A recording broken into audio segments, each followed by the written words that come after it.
So good afternoon, ladies and gentlemen, and welcome back to another absolutely thrilling and fascinating discussion that we are going to have here under the auspices of the Azrieli Institute of Israel Studies. As many of you are regulars at our event, so know that you know that March 2022 is Israeli Documentary Month at the Institute.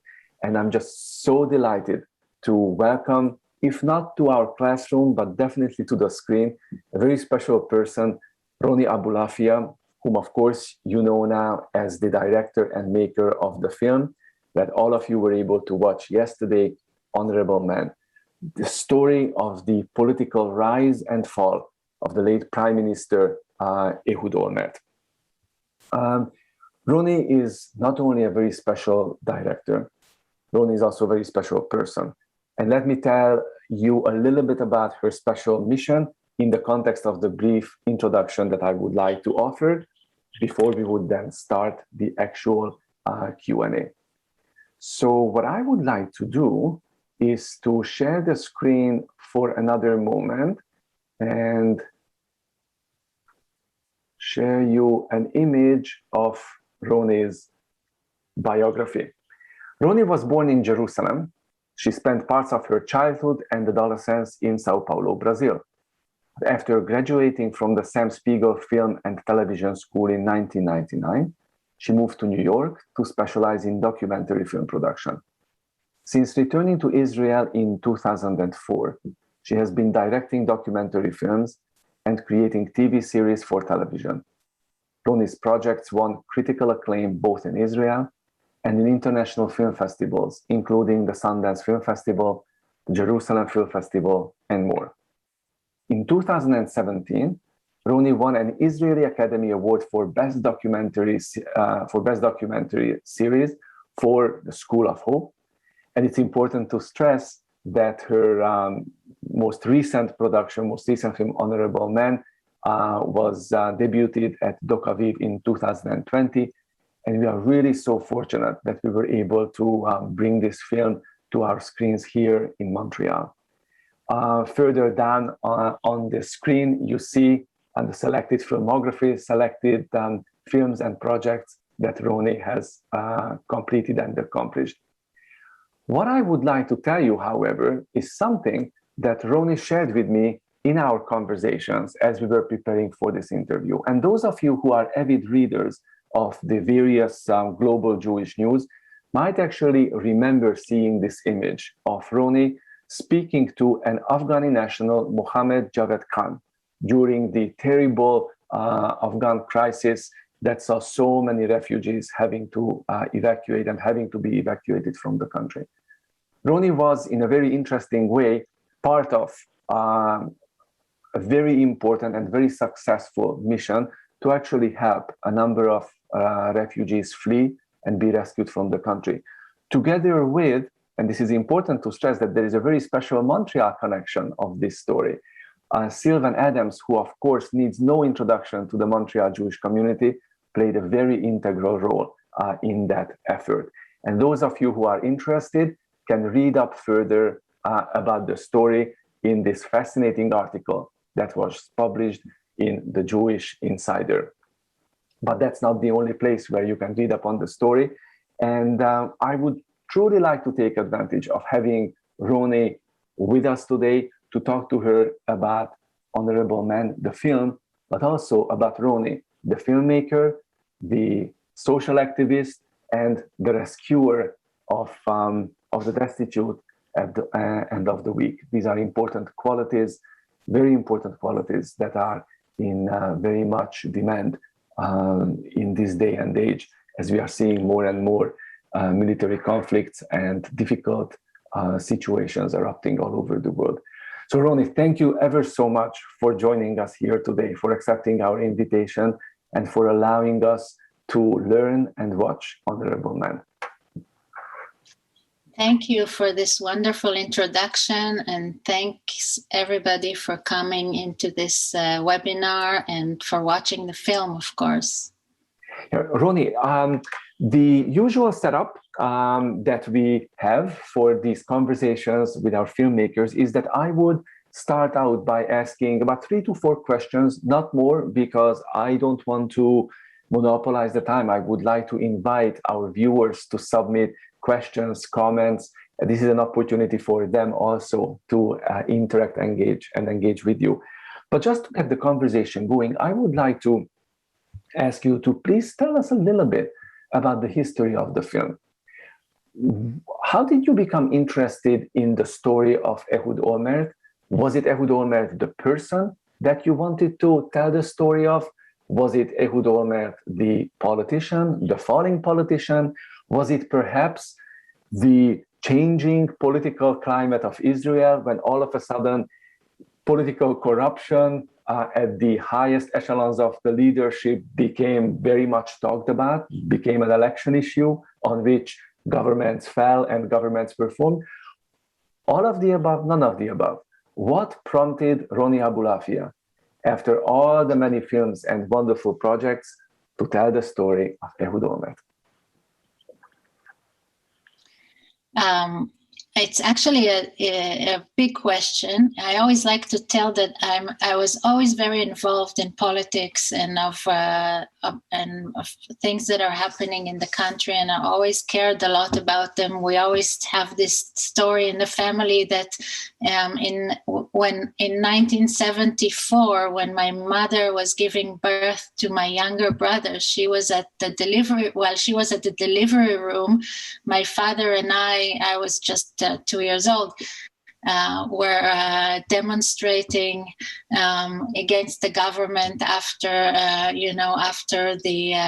their screw up with the 73, after the Yom Kippur War. There was like a. So I was always and I grew up in Jerusalem, which is a very as most of you probably know, very conflicted city, very political city, very divided between religious and non-religious Arabs and Jews. So I was always involved in social issues and social conflicts in this country.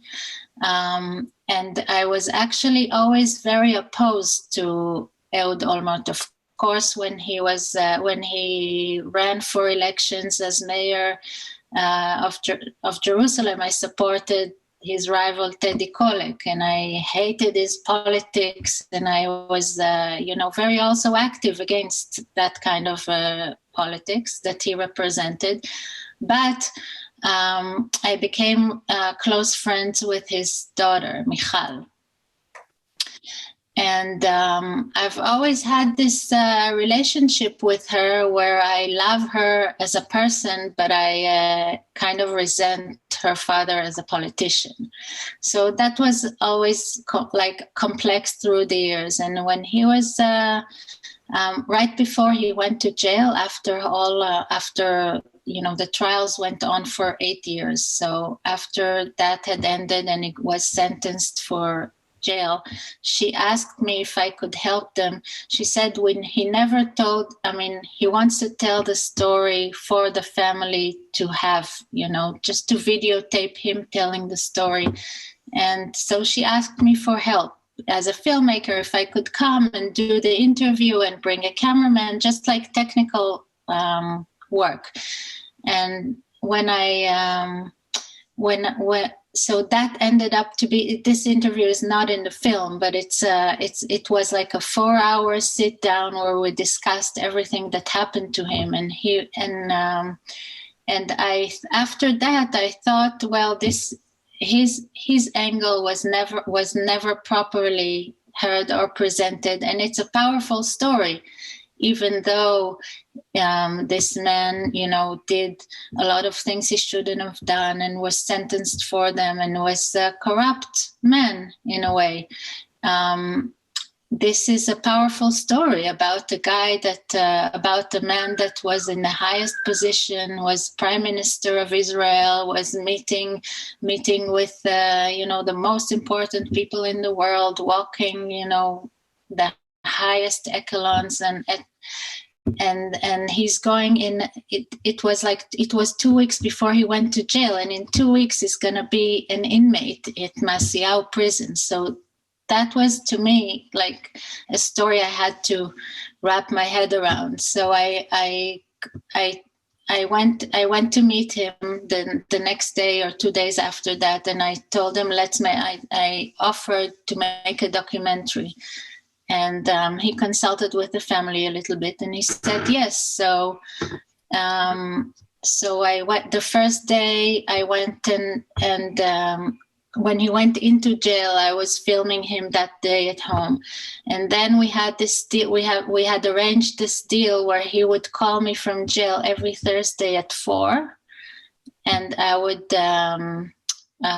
interview him over the phone and like recorded phone calls.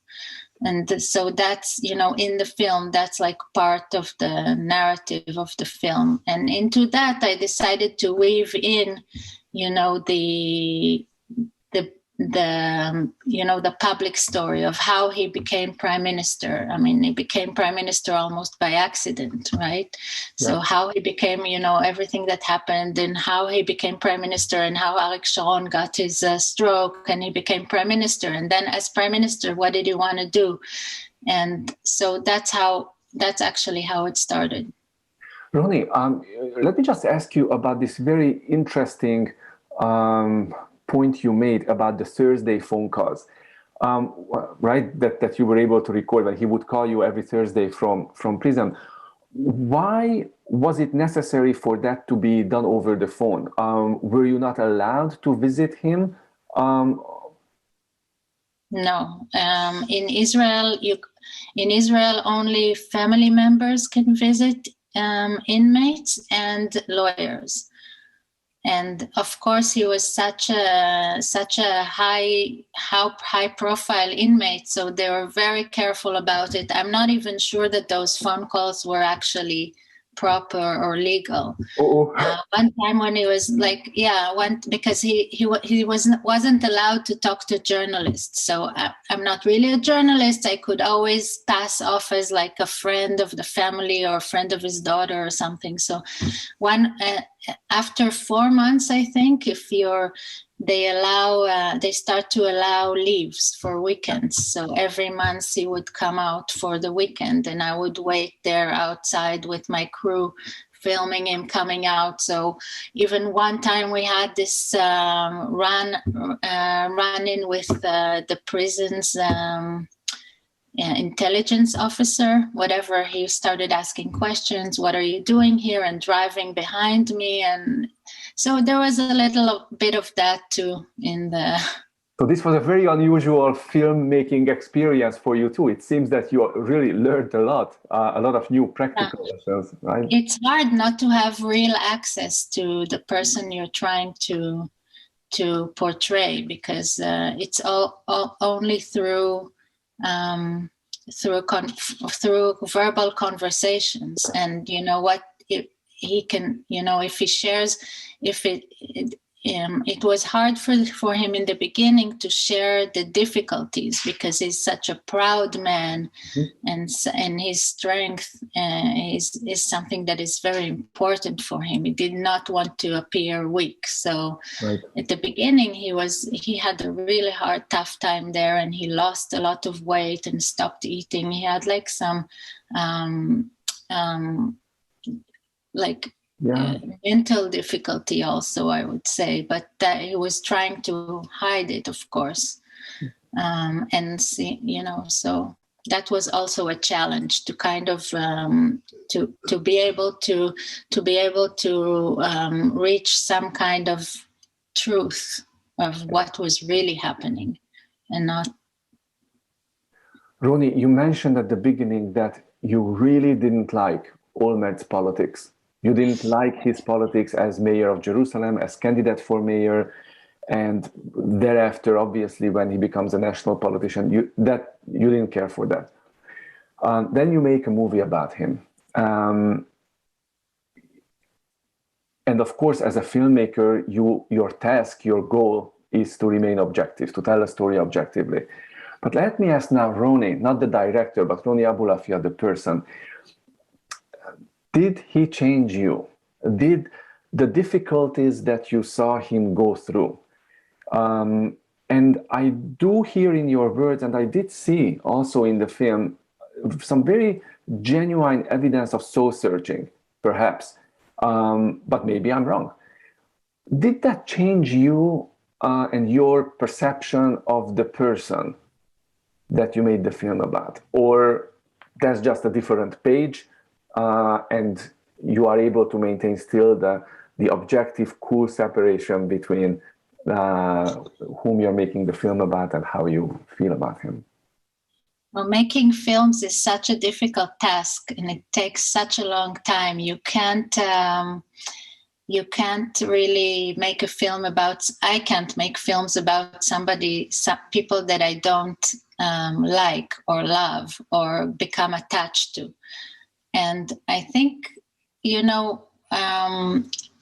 I became a little less rough on the edges, a little less self-righteous, a little more pragmatic in the way that I see things. And I even think that maybe, if somebody like that rises up and there is a chance to strike a deal with the Palestinians or make this place a better place to live in many ways, maybe,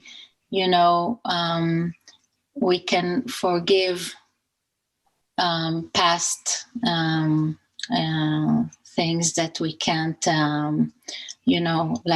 not overlook, but understand that, he was once a very extreme person, but maybe we can benefit from his unique position, being somebody that comes from the right, and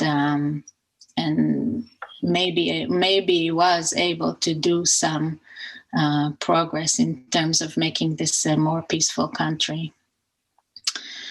But I'm sure you're asking about the corruption, right? Not just that. It's a very open-ended question. So whatever, and of course, that's the immediate issue that landed him. Yeah. Right. I think that maybe in a way we should try, since we should try to be more pragmatic in achieving our goals and not and not be very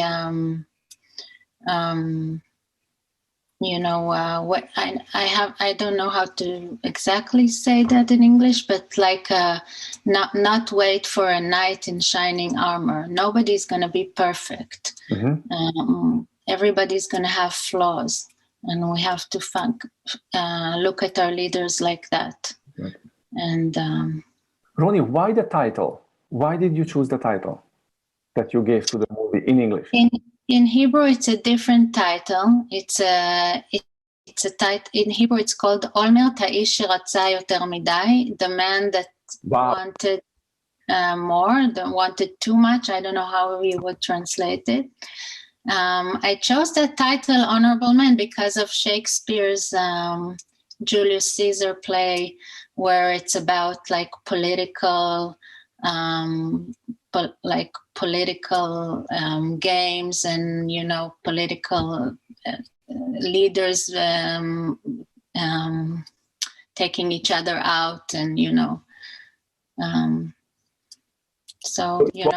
I was really interested in the story in that sense of the political thriller of how things play out. I mean, Yuval Rabin, the son of Yitzhak Rabin, told me, it's not in the film, but he told me that his father was assassinated by bullets, and Olmert was assassinated by court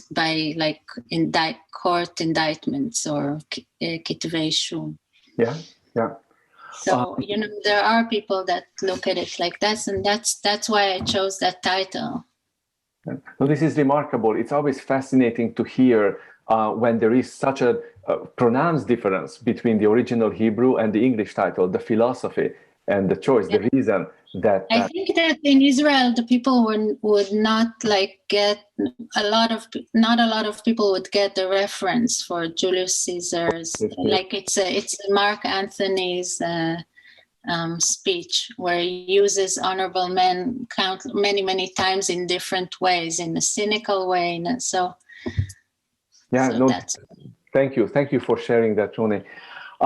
You sort of started already making segue into the next topic that I would like to ask you about by telling us how Yuval Rabin reacted to the film. I would like to ask you about the reaction and the responses that you have received to the film in Israel and abroad. So maybe just as a general statement, what did people say? What did your viewers tell you, and what was the professional reception of the film? What did your colleagues tell you? I was hoping for this film when I started doing I thought it was 2016 or 16 maybe, and I was really hoping that people would be able, because of the time that had passed since he was prime minister, that people would be able to look back and will be open to see things that maybe they haven't seen before in that story, because when you live it day by day through the media, through the news, it's a different thing when you can have a perspective of a few years perspective. But then something really unexpected happened, and Netanyahu was also accused of corruption. So that made the film very relevant in a way, but also it took away the ability of people to watch it in perspective, because everything in the film for the Israeli viewers, every sentence in the film and is judged by how does it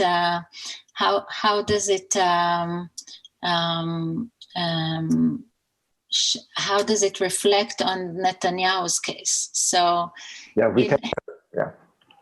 So that was a little difficult, and the opinions were divided according to what you think about Netanyahu's case, basically by the journalists, by the critics, I guess. Professionally, I got a lot of course, compliments about how how it's done, how the editing, the camera work, and all that, the storytelling. But it kind of came out in the middle of a very fierce argument about Netanyahu here in Israel. So I guess it got a lot of interest because of that, but it was also judged in light of that. And that's something, of course, you couldn't possibly plan for that. This is just how life unfolded. What are the international reactions? Did you get any? And if so, what were they? The international reactions were more, I guess, towards the film itself, and not emotional towards the characters and the stories, because in Israel, everybody either hates Olmert or loves Olmert, or hates Netanyahu or loves Netanyahu. So abroad, it's a different thing. People could look at it as a thriller, a story that happened, and I also think the issue of how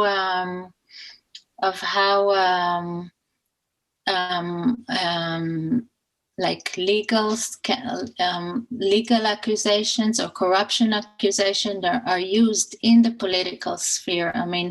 When some people actually think that Donald Trump was elected because of the Hillary Clinton corruption scandal, right? The email scandal, right? So I think these things happen everywhere, where people, campaigns dig up, or political rivals dig up, and you can see it in the film also, dig up past stories or past accusations against people and influence the political sphere. So. Roni, and this is going to be my last question, and then I'm going to start sharing the comments and the questions that we are receiving from the audience.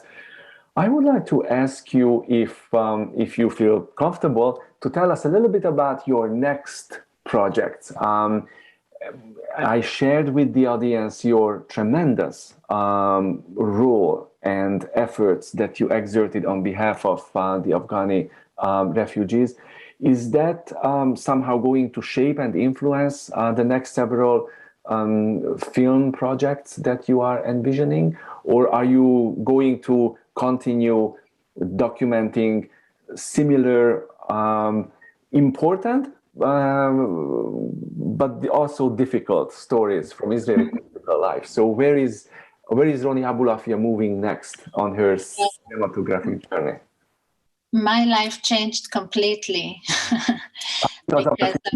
My life changed completely because on August 26th, as the Americans were withdrawing from Afghanistan, my excellent friend Dana Harman, who's a journalist, called me and asked me to help her get. She was trying to get her friends out of Kabul. These were girls that were part of the Afghan all-girls robotics team, whom she had written an article for the New York Times about. So I said yes, right? Who wouldn't? Your friend is asking for help. It's just a small thing that she asked me to do for a few hours, and I did it. And then I was like into the rabbit hole, and I was like I think that for 2 months I was doing that. First she was at her house in London. We had another friend in California. Another friend was on vacation in Japan. And we were like running this evacuation plan. And after that, after a week, I think, we just all jumped on a plane and went to Tajikistan. It's a neighboring country to Afghanistan. And we waited for the girls there, and then we did another one. So that's like kind of what my life looks like now. And of course, as a storyteller and a filmmaker, I took my camera with me, and I did document some of it. And at the beginning of October, they were all part of them in a refugee camp in Abu Dhabi and part of them in Albania. And ever since then, I've been going back and forth from Israel to Albania to continue filming and to help in whatever way I can with their resettlement to Canada. But by the way, which I told Csaba, the Canadians were just amazing. We're all big fans of Canada. Amazing resettlement program, an amazing way to welcome people into your country. So thank you so much. You saved so many lives. Thank you for that, Roni. And if I may say, of course, our gratitude to you and to your friends for doing the tremendous chesed that you're doing on behalf of the weak and the powerless. So am I to understand then that the next story you will tell will be in some shape or form the story of these young women? Yeah, it's going to focus, I think. It's a process, but I think it's going to focus on one girl who's from the robotics team. One was a woman who was the first female judge in her province. She was the president of a court, the special court for the elimination of violence against women. Another one who ran shelters for battered women across Afghanistan, and she had to escape. Another one who's a cyclist, one of Sylvan Adams, the team that he sponsored. She's an Afghan. She's on the Afghan women's cycling team. So, and they're just incredible people who worked for their country to become a better country, more liberal, protecting women's rights and human rights in general. And they saw their dream collapse in one day. So it's a very tragic story, but amazing, amazing women. Roni, I'm sure I speak on behalf of everyone on the screen or in front of the screen, that we are looking forward with great, great anticipation to that next story. And of course, we wish you, Sylvan, and everyone, Dana, and everyone who is involved in this citizens project, if you will, of helping. And this is tremendous. Thank you. And when your journey brings you to Montreal, please don't be a stranger. Let us know. We would love to see you, perhaps not just on the computer screen, but also. Sure. I love Montreal. I'll come again soon. I love it. So with that, Roni, let me turn to a couple of questions and comments that came in. So now we are sort of switching the intellectual attention back to Olmert. And here's a question from Albert Hershkovich, a very dear friend and avid follower of many of our programs. And Albert is asking the following question. How did you feel about exposing to the entire world the deep corruption going on in Israel, especially when we criticize the very serious corruption in the Palestinian Authority and other Arab regimes? I don't... I think we're living in a world where I don't think we're living in a world, I think, where there's nothing we can hide. I mean, whoever's interested in Israel hears about these type of things. And we're just like any nation in that sense. Our leaders are sometimes involved in corruption, and we should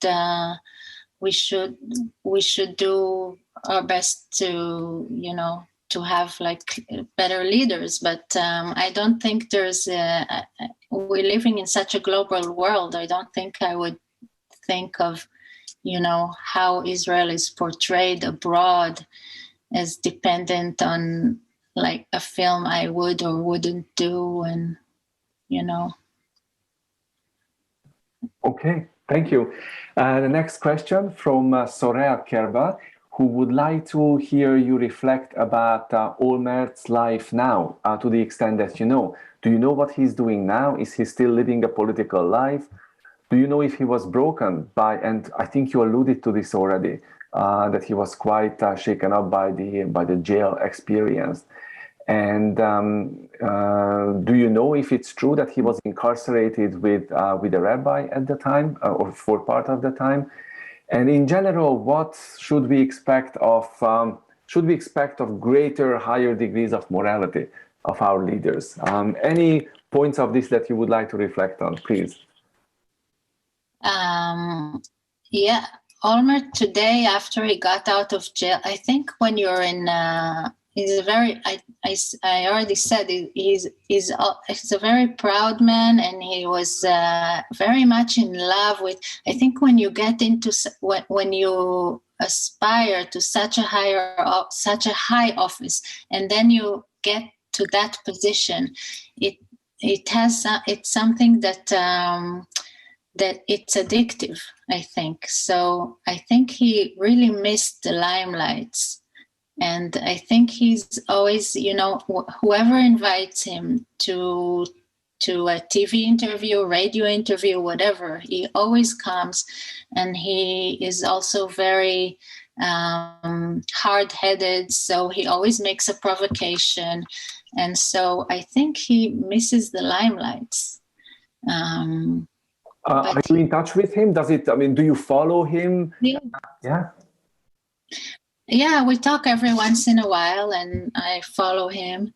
Last scandal he was involved in was that he called, on some interviews, he called Netanyahu and his family crazy. And so they sued him for libel, for calling them crazy. So now there's like this court case going on where he's sued. So, I think that another trait that also got him in trouble, he's a very, he loves a confrontation. He loves a good confrontation. He's always up for a confrontation, and he wants to win in the argument, in the confrontation. So it's a character trait. So even though, he's been to jail, he got out. Everybody, I don't know how much, Israeli society is really interested in him, but he really wants to be in that position again, I guess. Okay, and we have a number of questions and comments from Meshulav Gottlieb. Meshulav, with your permission, I'm going to zero in on two, just to give others a chance and also in the interest of time. And Meshulav is putting a very, well, I'm not going to interpret the question, but here it's putting you on the spot, Roni. So you told us that your access to the story was through a family friend. Mm-hmm. Did that somehow compromise you and your objectivity as a filmmaker? Right, and that's Meshulam is concluding the question with that. Is it appropriate for you as a documentary filmmaker to state upfront that you perhaps are not as objective? So can you just tell us a little bit about how, if at all, you felt your objectivity compromised by this relationship, or in general? And of course, these are very, very difficult issues that when we are, so let me not interpret it. It's actually a very good question, and I've asked myself that many times. I don't see myself as a journalist, but I do see myself as committed to tell the story as I see it, to tell the truth. And I did do a huge amount of research. I had 2 researchers, and the 3 of us sat and read and met with hundreds of people that were involved. So whatever is all of the claims that are in the film, I stand behind them and as being true. And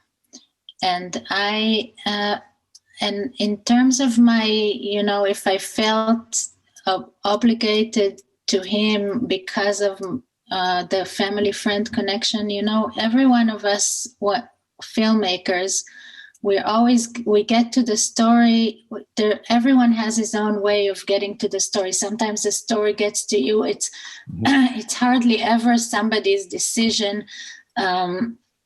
I want to make a film about, let's say, Justin Trudeau, and let me just call him and ask if he's willing to do it. Or I want to make a film about the cashier at the supermarket. Let me ask her. It hardly ever happens that way. It always comes in different ways. So this film came from, started from my friendship with Olmert's daughter.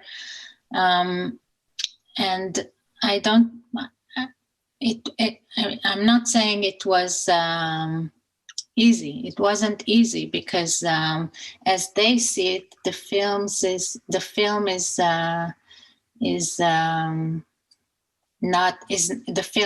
is not fair to them, to him, I guess. Letting Shula Zaken, the secretary, say all those things in the film, that bothered him a lot. And so he has the same as somebody who's like I guess left winger would look and see, this is this maybe look at it and say as like why do some people in Israel think he shouldn't be allowed to speak anywhere. Like, why are you even interviewing him? This is a corrupt man. He shamed us all. He should hide, for the rest of his life in the corner. So, between them and between the other extremity of people that say that he's an innocent man and he was wronged and he was, persecuted for his political opinions and all that. So between the 2 extremities, I think I brought the 2, conflicting points of view. Roni, thank you for that very honest answer to these questions. And I think we all see the struggle that, of course, goes into making these choices. Our last question is by and from David Modine, who would like to ask you about any comments you might have about how the film ends. And if I would like to add my own little addition to David's question. Was there anything that you would have liked, maybe in retrospect, do differently in the film? Were there any particular scenes, conversations that didn't make the final cut, but that in retrospect, perhaps it would have been nice if you had had another hour or another 15 minutes, you would put back in? So anything that we didn't see, other than some of those vignettes that you had told us earlier, some of the early conversations, anything that you could tell us about conversations, scenes that we didn't see, but that you know would be relevant, would be wonderful to hear about. And of course, please tell us about the ending. How does the movie end, and why does it end that way? And perhaps did you think about alternative ways of ending the film? Do you mean like him getting out of jail, or my conversation with him at the end? Probably my conversation with him. Yeah. I felt that I needed to put this into